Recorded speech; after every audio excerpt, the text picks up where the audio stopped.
Hello, welcome back to Trellantis. If you want to become a developer, web developer in 2026 or 2027, तर हा video तुमच्यासाठी आहे. Okay, पहिली गोष्ट तर काय की तुम्हाला जर वेब डेव्हलपर बनायचं असेल तर मी हा फक्त एक रोड मॅप देतोय. त्या प्रोसिजर तुम्ही फॉलो करू शकता. माझ्या चॅनलवरती भरपूर असे व्हिडिओ आहेत की ते तुम्हाला पूर्णपणे कम्प्लीट सिरीज भेटून जाईल.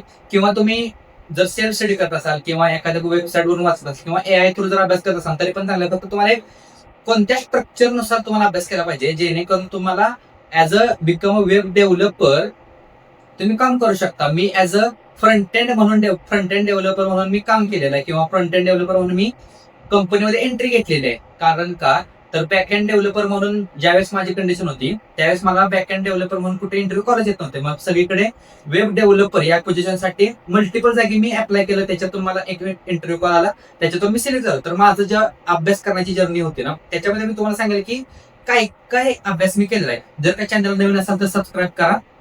ओके, पहिली गोष्ट तर काय आहे की वेब डेव्हलपमेंट शिकताना तुम्हाला काय पाहिजे की वेब ऍप्लिकेशन आणि वेबसाईट यांच्यामधला फरक कळला पाहिजे. ओके, वेब ऍप्लिकेशन ओके आणि वेबसाईट याच्यामध्ये तुम्हाला डिफरन्स कळला पाहिजे. वेब ऍप्लिकेशन काय की सिंपल गोष्टमध्ये वेब ऍप्लिकेशन काय असते की ज्या गोष्टीला डेटाबेस कनेक्टिव्हिटी येते किंवा डेटाबेस थ्रू आपल्याला जो डेटा भेटतो तो आपण अप्लाय करतो त्याला बोललं जातं की वेब ऍप्लिकेशन. आणि वेबसाईट काय असते जी आपली स्टॅटिक असते, जी आपण as a front end developer me develop करू शकतो, तुम्ही ही डेव्हलप करू शकता, राईट. आणि त्याला कोणत्या डेटाबेसची गरज लागत नाही. त्याला बोललं जातं की वेबसाईट, जी आपण प्रत्येक कंपनीची की अमेझॉन कंपनीची वेबसाईट आहे, गुगल या कंपनीची वेबसाईट आहे, इन्फोसिस असेल, TCS असेल, ज्या आपण ऍज अ डेव्हलपर ज्या पण आपण वेबसाईट बघतो त्या प्रत्येक ह्या स्टॅटिक वेबसाईट. आता त्याच्यामध्ये बॅकएंड कनेक्टिव्हिटी नंतर पण ऍड करू शकता, त्याला ऍज अ ऍप्लिकेशन तुम्ही कन्सिडर करू शकता, राईट. आता ऍप्लिकेशन ऍज अ सेन्स काय की जसं अमेझॉनचं एक प्रोडक्ट आहे, अमेझॉन म्हणजे आपण ऑर्डर फूड डिलिव्हरीचं ऍप्लिकेशन वापरतो तशा टाईपमध्ये झोमॅटो असेल, राईट. त्यानंतर तुमचं फ्लिपकार्ट असेल, अशा टाईपमध्ये ज्या ऍप्लिकेशन आहेत ना त्याला वेब ऍप्लिकेशन बोललं जातं, जी वेबसाईटवरती रन होतं. पहिली गोष्ट तुम्हाला काय शिकलं पाहिजे की HTML. ओके, आता HTML मध्ये काय शिकलं पाहिजे, त्याच्यात पहिले टॅग्स तुम्हाला माहित पाहिजेत, राईट. त्याच्यानंतर पहिली त्या टॅग्स शिकायच्या अगोदर HTML चं एक्सटेन्शन तुम्हाला माहित पाहिजे. ते तुम्ही कशा कोणत्या टूल वरती तुम्ही वापरू शकता. ऍज अ मी आहे ना याच्यावरती नोटपॅड वरती पण तुम्हाला प्रोग्राम रन करून लावले किंवा प्रोग्राम घेऊन लावले. माझे लेक्चर तुम्ही बघू शकता, राईट. त्यातले तुम्हाला पहिली गोष्ट काय माहित पाहिजे की टॅग्स. ओके, टॅग्स घेतल्यानंतर तुम्हाला काय त्यानंतर काय असतं की टेबल्स कसे क्रिएट करतात. ओके, टेबल्स क्रिएट केल्यानंतर त्याच्यात ज्या ऍडव्हान्स गोष्टी असतात की टेबल मधले इनलाईन फंक्शन्स असतील किंवा टेबल HTML टॅग्स मध्ये तुम्ही ऍज अ जावास्क्रिप्ट बिहेवियर कसं देऊ शकता इथपर्यंत तुम्हाला HTML शिकलं पाहिजे. ओके, HTML कुठपर्यंत शिकलं पाहिजे, as a JavaScript behaviour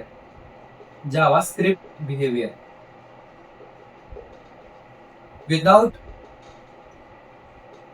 JavaScript. Okay, हे तुम्हाला शिकलं पाहिजे.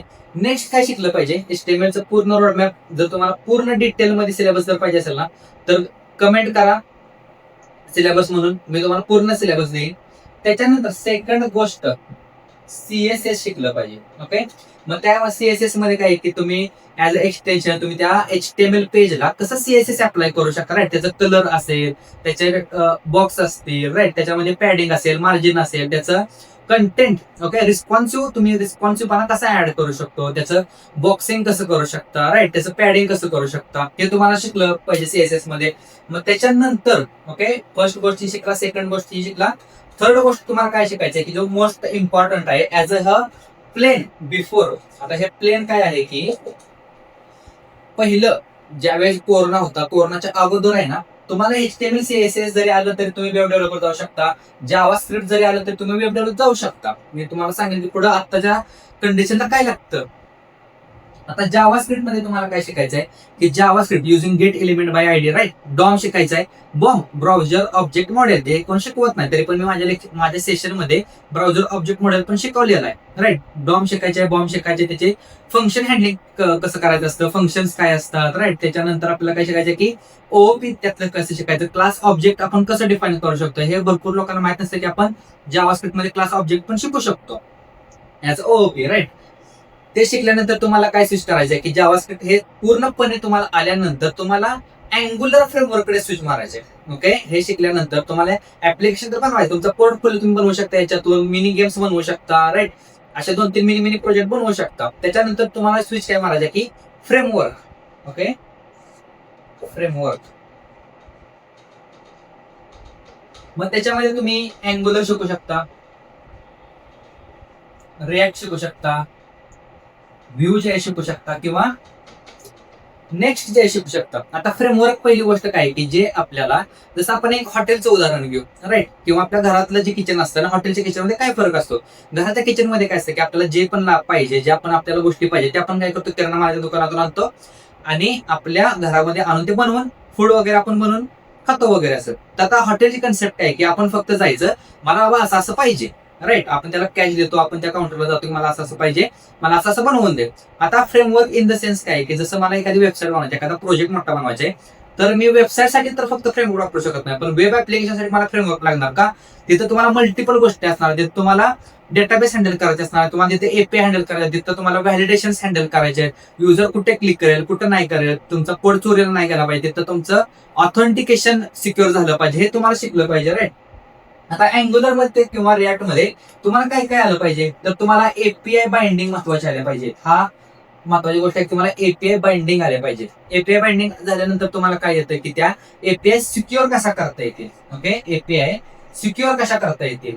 ज्या आता एआय मुळे काय झालं की प्रत्येक जण माणूस एपीआय वगैरे एआयच बनवून देतो, पण त्या सिक्युअर करण्यासाठी आहे ना तुमचं जरा स्वतःचं डोकं पाहिजे की बाबा असं असं करायचे. जर तुम्ही सगळंच एआय कडून जर काम करून घेत असाल ना, तर तुम्ही ऍज अ माझ्या स्टुडंट पर्स्पेक्टिव्ह काय की एआय बाजूला ठेवून आहे ना, जेवढं मला वाचन करता येईल किंवा वाचून जेवढ्या गोष्टी समजतात तेवढं समजून घेणं गरजेचं आहे. आणि आता ज्या गोष्टी चेंज होतात ना या घडीला, तुम्हाला मूव्ह ऑन अडॅप्ट करणं महत्वाचं गरजेचं आहे. कारण की आत्ताच्या कंडिशन आहे ना, भरपूर गोष्टी तुम्हाला मिनिटा जसं मार्केट बदलतं तसं आता डेव्हलपमेंट प्रोसेसमध्ये मिनिटाला मार्केट बदलतंय.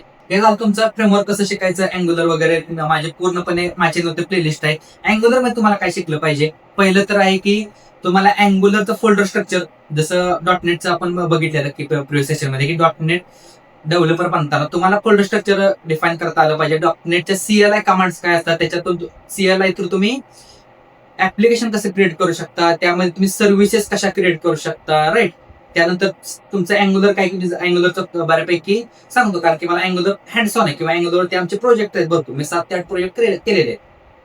ओके, त्या अँग्युलर मध्ये तुम्हाला काय शिकलं पाहिजे की कॉम्पोनंट काय असतं, कॉम्पोनंट नंतर तुमच्या सर्व्हिसेस काय असतात, ऑथेंटिकेशन काय असतं, राईट, ऑथरायझेशन काय असतं, राईट, इंटरसेप्टर काय असतं, इंटरफेस काय असतं. इंटरसेप्टर आणि इंटरफेस ही अँग्युलर मध्येच फक्त कन्सेप्ट आहे, इंटरसेप्ट आणि इंटरफेस.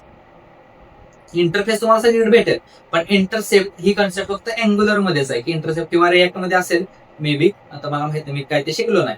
ओके, हे तुम्हाला शिकलं पाहिजे. आता या सगळ्याचं म्हणून आहे ना, तुम्ही 1 ते 2 मेजर तुम्हाला 2 प्रोजेक्ट केले पाहिजे, जे तुमच्या रिअल लाईफ सिनारिओवर असेल की प्रॉब्लेम सॉल्व्हिंग. जर तुम्हाला एमएनसी कंपनी क्रॅक करायची असेल ना, तर तुम्हाला प्रॉब्लेम सॉल्व्हिंग जे आता रिअल लाईफ मध्ये चाललंय की इथं असा प्रॉब्लेम होता, त्याच्यावरती मी या ऍप्लिकेशनचं सोल्युशन दिलं, मग त्यांच्यामुळे इथं 50% त्यांचा कॉस्ट कटिंग असेल, किंवा जे म्हणजे जे जिथं मला 100 रुपये लागतात माझ्या ऍप्लिकेशन मध्ये 50 रुपये त्यांचे वाचले दरवर्षी. अशा टाईपमध्ये तुम्हाला ऍप्लिकेशन बनवता आलं पाहिजे. असं टाईप मध्ये तुम्हाला ऍज अ वेब डेव्हलपर म्हणून तुम्हाला विचार करता आला पाहिजे, लॉजिक बिल्डिंग तुमचं बिल्ड झालं पाहिजे, राईट.